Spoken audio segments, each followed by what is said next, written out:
All of this started when a friend of mine, John, suggested we go up north to a large lake in Minnesota to do some ice fishing. Neither of us were new to ice fishing, and between us, we had just about all of the newest high-end gear you could possibly need for doing something as bold as camping on a frozen lake in northern Minnesota for a week. So we went up there with high spirits and enough bait to make your local Walmart jealous. We made it to the lake early Sunday morning and drove out on the ice, something neither of us had done before as fishermen who had only fished the relatively thin ice of more southern lakes. It was high spirits, laughter, and shitty music coming from the local radio stations all the way to our fishing spot. When I got out of the truck, the freezing air punched me in the face and my breath got sucked away into the wind with a white cloud. The weather forecast was perfect for the next week, with sub-zero nights with sun and 20s in the day. We immediately set to work getting our shanty, a little two-man clam style, built into a sled on the ice, holes drilled, and baits tied. We were sitting on 30 feet of water and little dots bobbed just off the bottom on the fish finder screen. We dropped our baits into the inky black water beneath us, and there seemed to be no force on earth that could kill our joy, as within seconds, 2 of those dots flew off the bottom and slammed into our baits.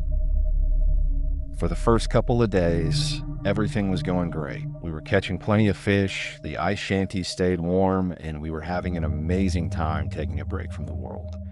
It wasn't until the 3rd day that shit hit the fan. We had only checked the weather before going out, and as I mentioned, it looked perfect. So it caught us off guard when it got cold, really cold. That would have been fine if the wind hadn't picked up to the point that the canvas on the shanty whipped and snapped violently. The once pleasantly warm air inside it was wicked away, faster than our propane heaters could produce it, and going outside risked getting frostbite in minutes. Beneath us, the ice groaned and cracked as rapid ice formation and movement from the wind strained it. I had grown quite accustomed to the sound of ice formation, but this was something completely different. It was like a constant thunder beneath our feet. As things started getting bad, every so often John would get up to do something. He repeatedly opened the blind on the window, retrieved his keys from his pocket and checked them, changed lures, and even checked the weather on his phone, even though we had no cell service. It was clear he was getting antsy about the inclement weather and wanted to be anywhere but on the lake. I said something before he did. Hey, do you want to pack it up and head in until this all blows over? He began reeling in his bait before responding, yeah, I'm worried we're going to freeze to death out here, man. I hear you, go get the truck started. I'll start to get everything packed up here. John wasted no time getting out of the tent and sprinting for the truck. I was disconnecting the wires to the fish finder when I heard it barely chug to life. Amidst the din of the truck rumbling, ice cracking, and wind, there was a new noise. It caught my ear as I set the fish finder in the sled and I stopped moving to listen. It was a faint crinkling noise, like someone was eating a bag of chips outside the shanty. Then, with a gust of wind that bent the support poles of the shanty, a snap. My stomach lurched as unexpected movement startled me. Ice flew past the opening in the floor where our fishing holes had once been. In my shock, it took me a couple seconds to realize what had happened. The metal stake securing the shanty had broken free of the ice, and I was now gliding across the smooth ice of the lake at blistering speeds. I didn't know what to do, so I did the only thing that seemed rational at the time. I pressed boots into the ice to try to use them as brakes. The metal crampons on my boots dug into the ice and stopped dead. In an instant, I was slammed to the ground with such force that I momentarily blacked out. I came to an instant later tangled in the base of the tent, getting dragged along with it. In a panic daze, I fought against the fabric, tearing at it like an animal in a cage. Eventually, it let me go, and I came sliding to a stop. I looked up and immediately my eyes teared up from the cold and wind. Through tears, I could see the truck's headlights in the distance. Shakily, I stood and waved my arms in the air trying to signal where I was. John saw me and began driving towards me. He was only about 100 feet away when I heard a boom, like lightning striking right in front of me, and the ice shifted violently. I was knocked off balance and fell to my knees. I watched as the ice beneath the truck buckled, plunging downwards faster than it could fall, and a geyser of water and ice shot up from below. The headlights of the truck went out and it plunged into the water. I got up and ran towards my friend trapped inside. I could just barely see him pounding on the glass of the side window in a desperate attempt to escape. The truck sank quickly, diving headfirst into the unforgiving waters. By the time I reached the water's edge, it was gone. Not a trace of it or my friend anywhere to be seen. I fell asleep there by the water. If I'm being honest, I almost hoped I would freeze to death there in my sleep. Unfortunately, I didn't. I woke up the next day feeling numb and hungry. A huge pile of snow had built up on my back against the wind, protecting me against the worst of the onslaught. It was softly snowing with no wind, and the place in front of me that had once been water was replaced with ice as if nothing had happened. I had nothing. Not even my phone that was in the sled that blew away. The only thing I still had were my clothes and my meager survival skills. I knew I needed to get off this lake as fast as possible. There was nothing to eat out here, and eating snow would only make me colder. Looking around made everything that much more bleak. The snow was a perfect sheet of white, and the white sky merged into it seamlessly. There was no telling where the sun was in the sky, and thus no way of knowing where to go. I chose a direction and started walking, my aching body protesting with every step. After walking for a while, I stopped seeing the snow. Everything in my mind had become a uniform white, only my balance kept me upright and moving. Now and again, colorful shapes flitted into the edges of my vision and disappeared. Oddly, they didn't bother me. Through the snow of my own, likely concussed mind, a word popped out: Gansfeld. I had taken a psychology class in college and learned about it. The Gansfeld effect, when in the presence of a uniform color and sound, your brain will compensate with hallucinations. I saw a deer run through the emptiness. A voice whispered at me to follow. A dog barked, a truck engine rumbled, and its hood was visible above the snow. All of it was completely and utterly fabricated by my mind. That's what I thought was the case too when the shape of an ice shanty faded into existence at the edge of my vision. It was a wooden hut that didn't look all that dissimilar to an outhouse. It was dead silent as I approached, and no smoke came out of its pipe. When I got near it, I shouted out, "Hey, is anyone there?" There was a shuffling inside, and a man came out wearing a heavy coat and snow pants. "Ah, hello there. What are you doing all the way out here with a storm like that last night?" I thought about telling him everything, but instead I settled with, "My ice shanty blew away. I'm not sure where I am." "Well, that sure does sound like a predicament. Why don't you come in and warm up?" I took his offer and followed him inside. It was only marginally warmer than the outside, certainly not above freezing, but it was better than nothing. The man grabbed a hunk of wood and threw it into the stove, lighting it with a match.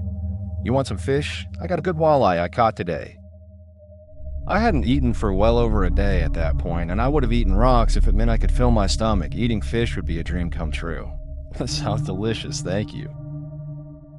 He cut fillets off a nice walleye sitting dead in some water and cooked them on the stove. He handed both of them to me and I ate them ravenously. By the time I was done, the light coming through the small window above the stove had dimmed and sleepiness threatened to overtake me. The man noticed and said, "You can stay here tonight if you want. It's far too risky traveling alone at night. Tomorrow I'll get you headed the right direction." I thanked him and laid down on the floor next to the ice, falling asleep almost immediately.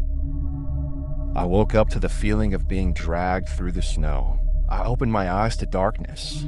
It was just bright enough to see the silhouette of the man who had let me into his hut, dragging me by my feet. My hands were tied behind my back, and in my mouth was a gag. I wasn't dead yet, but I couldn't struggle as long as he was holding on to me, so I stayed still and watched him through slitted eyes.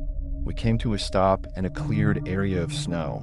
He let go of my feet and walked a few feet away, inspecting something that I couldn't see. Slowly, I shifted my body to get a look at what it was. It was a massive hole in the ice, some 6 feet by 3 feet, with a pile of thick blocks of ice off to the side.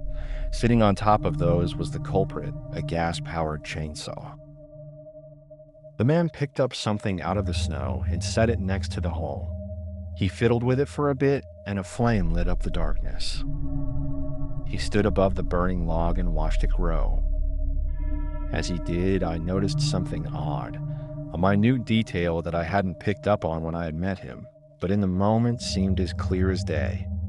When he breathed, nothing came out. As I watched, my own breath billowed out of my nose into the frigid air, but not even a wisp of vapor came from the man. Silently, I began moving my wrist to try to shake off the twine handcuffs. They were done over my gloves, and I slipped them off with very little effort. The ankle bindings would take much more work. I stealthily moved to bring my feet to my hands when the man whipped his head around to look at me. "Well, look who's finally awake. I didn't want you sleeping through this next part." I tried kicking myself away, but he walked over and grabbed me like it was nothing, dragging me over to the hole. With little fanfare, he pushed me into the water. The shock of the ice-cold water made my vision swim, and I gasped, the gag fortunately preventing most of the water from entering my lungs. I kicked and struggled to stay above water as the man, humming to himself, grabbed a block of ice and dropped it back in the water. He wasn't just going to let me freeze to death, but worse yet, freeze me under the ice to drown. My mind ran with ideas in one caught. I stopped moving and allowed myself to sink. Grabbing the rope around my ankles, I undid it and kicked myself free. The second block had already been dropped in. Using all of my quickly dwindling strength, I launched out of the water and grabbed the man's leg as he grabbed an ice block. I pulled with all my strength, and he wordlessly plunged into the water with me. Twisting my body, I pushed my crampons into his legs and used him as a board to launch myself out of the hole. By some miracle, it worked. I flopped my way onto the safe ice and willed my body to sprint, following the trail left by my body as the man had dragged it. Looking back, I watched as the man calmly pulled himself out of the hole and sat by the fire. I reached the man's hut and immediately stripped my soaked clothes. Rummaging through the man's stuff, I was able to procure a coat, pants, and gloves. It wasn't warmer than my other stuff, but it would have to do. I ran far, far away from that hut. When the sun came up in the morning, I was once again completely alone on a pristine plain of snow. I could talk about the countless hallucinations over those next days, or the way my body got weaker and weaker from lack of food. But it was the water that nearly killed me. I was cold.